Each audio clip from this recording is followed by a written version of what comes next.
Hi, my name is Tim Wiles, and I work at the Guilderland Public Library. Today we're going to read It Feels Good to Be Yourself, a book about gender identity. This book was written by Teresa Thorne and published by Henry Holt and Company.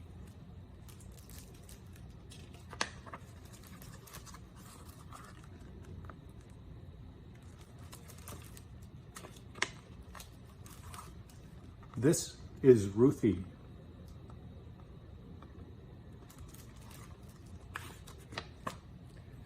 She is a transgender girl.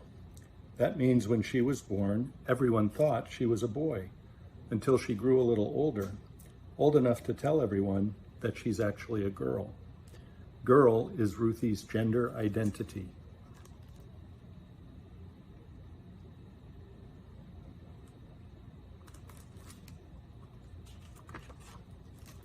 This is Ruthie's brother, Xavier. Xavier is a cisgender boy. That means when Xavier was born, everyone thought he was a boy, and as he grew older, it turned out that everyone is right. He is a boy. Boy is Xavier's gender identity.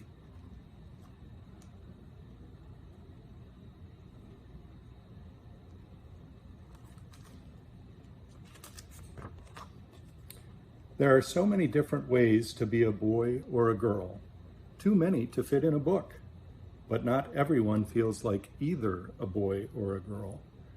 Non-binary is a helpful word that can describe a kid who doesn't feel exactly like a boy or a girl.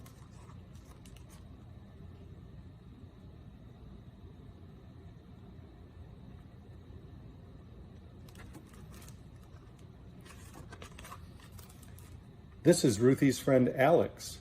Alex is both a boy and a girl.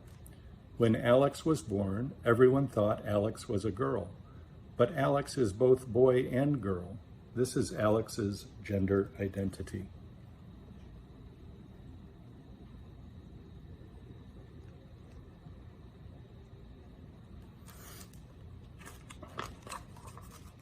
This is Alex's friend. JJ is neither a boy nor a girl. Ever since JJ was very little, they never felt exactly like a boy or a girl. They just felt like themselves. This is JJ's gender identity.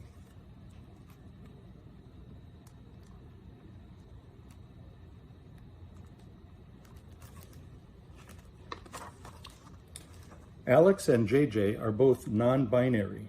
Just like there are many different ways to be a boy or a girl, there are many different ways to be non-binary. Too many to fit in a book. Some kids feel like girls, some kids feel like boys, some kids feel like a little bit of both, part boy, part girl. Some kids don't feel exactly like a boy or a girl. They feel like neither. Some kids feel that their gender identity isn't always the same. It's often changing.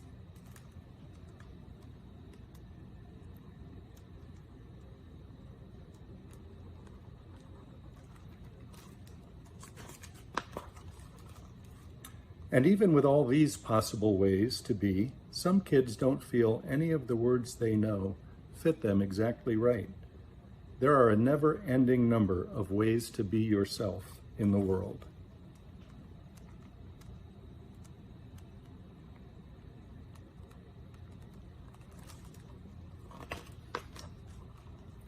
Whether you feel like a boy, a girl, both, or neither, or if you describe yourself another way, that is your gender identity.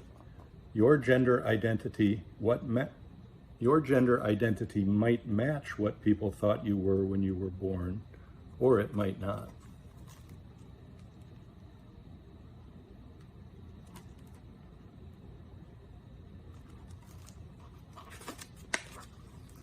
See, when you were born, you couldn't tell people who you were or how you felt.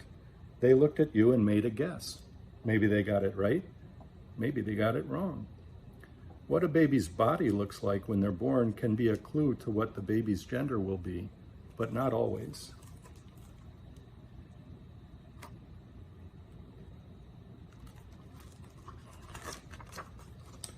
When people guess wrong, it's okay to let them know. Ruthie was 5 when she told her parents. I know you think I'm a boy, but really, I feel like a girl. Oops, Ruthie was a girl all along. They just didn't know it at first.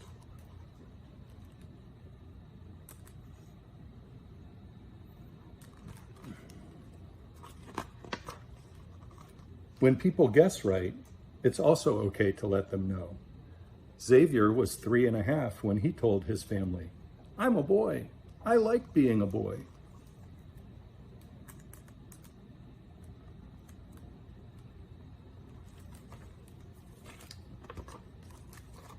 You might feel like a boy. You might feel like a girl.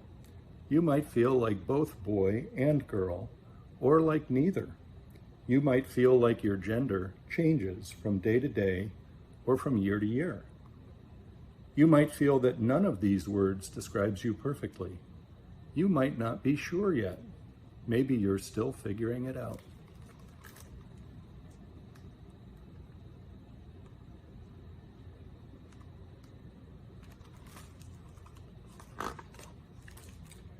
Your feelings about your gender are real. Listen to your heart. No matter what your gender identity is, you are okay exactly the way you are, and you are loved. It feels good to be yourself, doesn't it?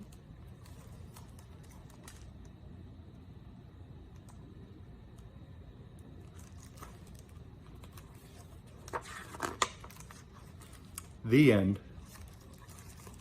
It Feels Good to Be Yourself by Teresa Thorne, published by Henry Holt and Company.